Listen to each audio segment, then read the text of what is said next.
Hello दोस्तों, क्या हाल चाल। मैं विपुल राम शर्मा एक बार फिर आप लोगों का स्वागत करता हूं आपके प्यारे से परिवार द NYA। दोस्तों, बात करते हैं आज के बारे में।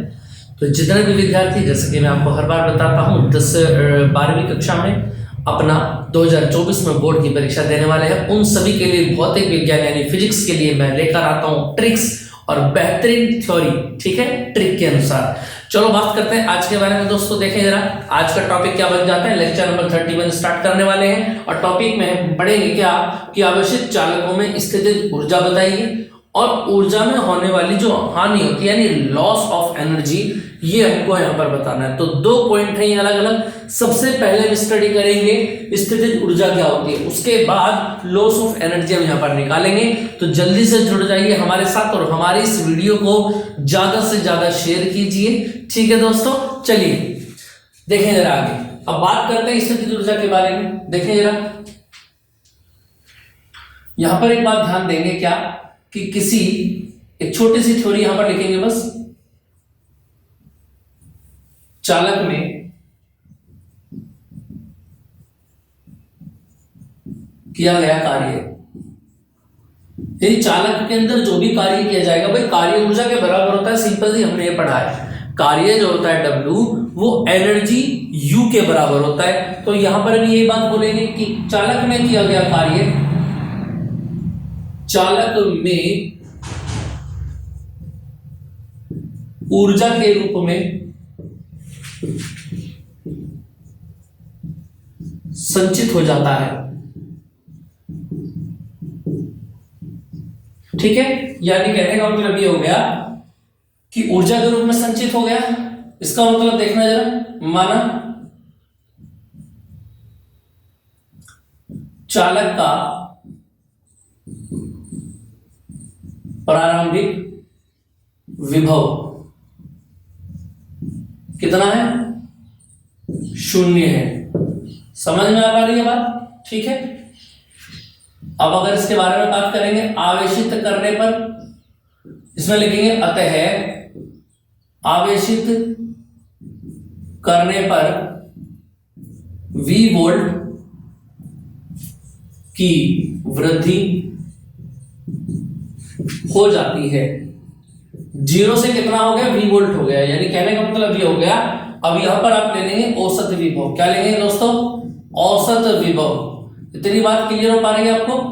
तो औसत विभव, और किसी भी वस्तु का जब हम औसत निकालते हैं तो कैसे निकालते हैं देखना जरा। औसत निकालने के लिए क्या करना होता है, स्टार्टिंग का और सबसे एंड का उठा के ऐड करके 2 से डिवाइड कर दो। तो देखना जरा, शुरू में कितना था 0 और बाद में कितना हो गया V, 2 से डिवाइड कर दो और यहां से आ गया V/2। ये औसत विभव आ गया आप लोगों का। सही है बात? अब देखें जरा, हमको निकालना क्या है। मैं हमको एक बात पता है क्या कि V बराबर क्या होता है, W/Q। मुझे कार्य निकालना है ना, और कार्य ही ऊर्जा के बराबर होगा। तो क्रॉस मल्टीप्लाई करते हैं और W बराबर क्या आ जाएगा बोलो, V/Q। यानी कार्य बराबर क्या बनेगा यहां पर, V में औसत वृद्धि। देखो जरा, विभव में औसत वृद्धि और गुणा आवेश। तो देखना जरा, विभव में औसत वृद्धि क्या होती है बोलो, ऊपर से V/2 इंटू Q। और मुझे पता है ये W किसके बराबर होता है, U के बराबर होता है ना। तो यानी ये W बन जाएगा U half Q into V। ये बन गया जी U का फॉर्मूला। किसका फॉर्मूला बन गया, ये U का फॉर्मूला बन गया। इतनी बात क्लियर है, समझ में आ पा रही है आपको? चलिए अब इस आगे की बात को स्टार्ट करते हैं। अब देखिए जरा ध्यान से, ये एक फॉर्मूला आ गया आपका, है ना। लेकिन हमारे पास इसके 3 फॉर्मूले होते हैं। कितने होते हैं? 3 फॉर्मूले। देखें जरा कैसे कैसे। नाउ अब इस बात को आप ध्यान से समझेंगे क्या। देखो, हमें पता है C बराबर क्या होता है, Q/V, और Q बराबर कितना होता है हमारे पास, C इंटू V, है ना। इस Q के मान को इसमें उठा के रखो, U बराबर हाफ, Q का मान क्या है बोलो, C इंटू V। देखो Q की जगह पर क्या रखोगे आप, C इंटू V। जब यहां C इंटू V रखोगे तो V और V 2 हो जाएंगे, यानी U बराबर हाफ CV²। होगा कि नहीं होगा बताओ जरा। एक फॉर्मूला और निकल कर आ गया जिसमें धारिता और विभव आपको दे रखी होंगी, ठीक है।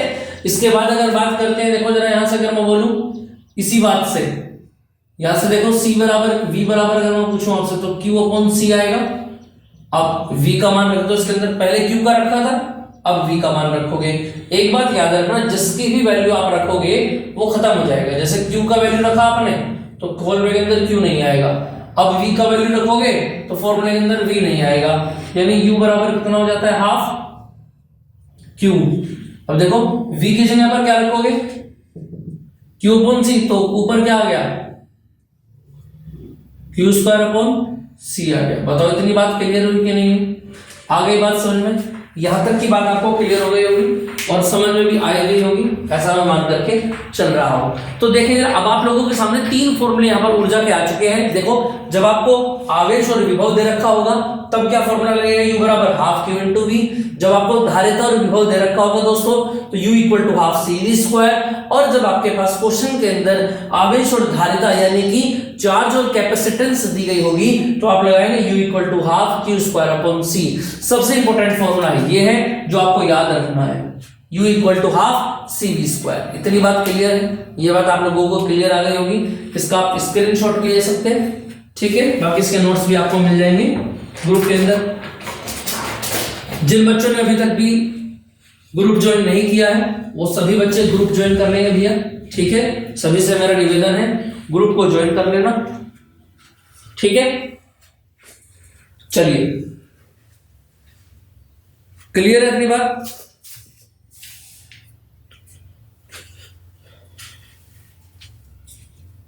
चलिए जी अब देखते हैं आगे।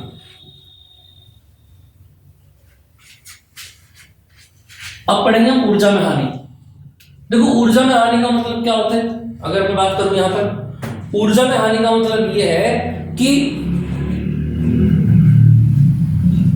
वर्क करने से पहले जितनी ऊर्जा थी और वर्क को डन करने के बाद, पूरा करने के बाद कितनी ऊर्जा बची।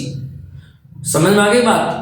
देखो कार्य करने से पहले क्या ऊर्जा थी चालक के पास और कार्य करने के बाद क्या ऊर्जा बची। अगर इन दोनों ऊर्जाओं को हम घटा दें तो हमारे पास वैल्यू आ जाएगी। देखना जरा कैसे अगर मैं बात करूं, देखो जरा ऊर्जा में हानि हमको निकालनी है तो यहां से आगे अगर हम करें तो कैसे स्टार्ट करेंगे बात को अपनी। देखो जरा सबसे पहले 2 चालक लेंगे यहां पर, माना C1 व C2, धारिता के 2 चालक हैं,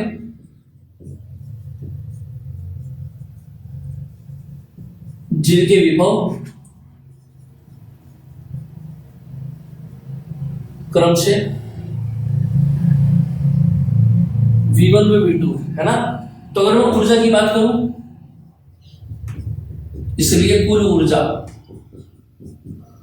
U बराबर क्या आता है, देखो जरा half C1 V1 square plus half C2 V2 square, equation number 1। इतनी बात समझ में आ पा रही है सभी को? ठीक है जी, यहां तक की बात क्लियर है। अब हमको निकालना क्या है, देखो अब देखो, अब इसके बाद दोनों चालकों को क्या करना पड़ेगा, दोनों चालकों को क्या करेंगे, एक तार से जोड़ देंगे। तो देखना जरा, चूंकि दोनों चालकों को एक तार से जोड़ने पर, अब 2 चालक है, दोनों चालकों को तार से जोड़ने पर विभव कैसा हो जाता है हमको पता है, उभयनिष्ठ विभव हो जाता है। आवेश का औसत लेते हैं और विभव का क्या हो जाता है, देखो जरा पर उभयनिष्ठ विभव V हो जाता है। इसका मतलब पहले का विभव दूसरे का विभव V के बराबर होगा। यानी ऊर्जा कितनी निकल के आएगी, अगर मैं U डैश बोलूं half C1 V square half C2 V square. समझ रहे हो, पहले V1 और V2 अलग अलग थे, लेकिन अब जब तार से जोड़ देंगे तो V1 और V2 क्या हो जाएंगे, याद रखना V के बराबर हो जाएंगे। यानी यहां पर भी V आ जाएगा और यहां पर भी V आ जाएगा। अब इसको मैं ऐसे भी कर सकता हूं, क्या V बाहर आ गया,